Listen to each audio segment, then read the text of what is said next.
Hi, I'm John Terzak, and I'm going to answer the quick, easy question of how to skin and a little bit about portioning a fillet of salmon. Now this fillet of salmon here has the pin bones removed, and this was cut out of a 7-8 pound fish. And we're going to start by making sure that the belly is off, unless we want the belly on, which is very rare.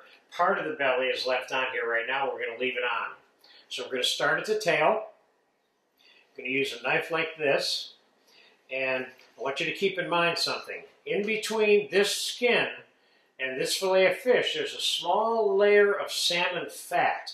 Now, if you want to leave the fat on the fish, then you angle this knife down tighter against the skin, and you leave all the fat on the fillet when you're done taking the skin off.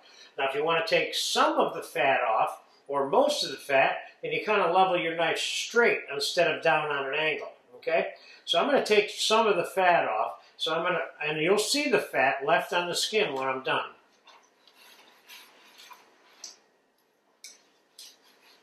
I'm making sure that I'm not scraping that skin real tightly with this knife.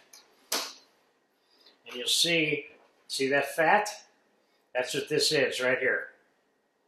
The brownish, reddish, pinkish stuff.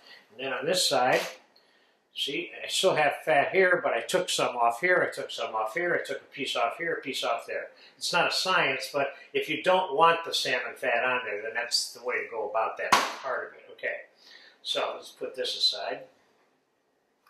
Give that to one of our salmon skin hand roll sushi buddies or something, you know. Okay, so let's say I want to make a scallop of salmon as part of it, which I happen to need a scallop of salmon for a lesson in the poaching class. So what does a scallop mean? A scallop means, or another word for that in French is paillard, but they're kind of interchangeably used words. It'd be paillard and a scallop, okay? And not to be confused with scallop in terms of the fish. There's an E-S in front of it, okay? So I need part of this for something else. I'm going to make some salmon mousse, so I'm going to use part of that.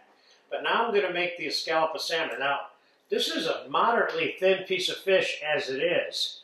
But if I cut it lengthwise, like that, you see how far down this went? This is a thinner piece of salmon, okay? Let's do that one more time now that we have that piece out of the way. Pounding salmon in between plastic wrap is not necessarily recommended. It's very few uses that you need. Now that's about half as thin as that one now, see? Most of the uses for a scallop of salmon don't require it to be pounded paper thin. And the muscle fabric of this particular fish does not hold up that well being pounded out a lot. So if you want to make it a scallop of salmon, there you go. That's a thin piece of salmon. And that's the end of the skills video. In terms of portioning, you cut it any size you want, and that's up to you. There you have it.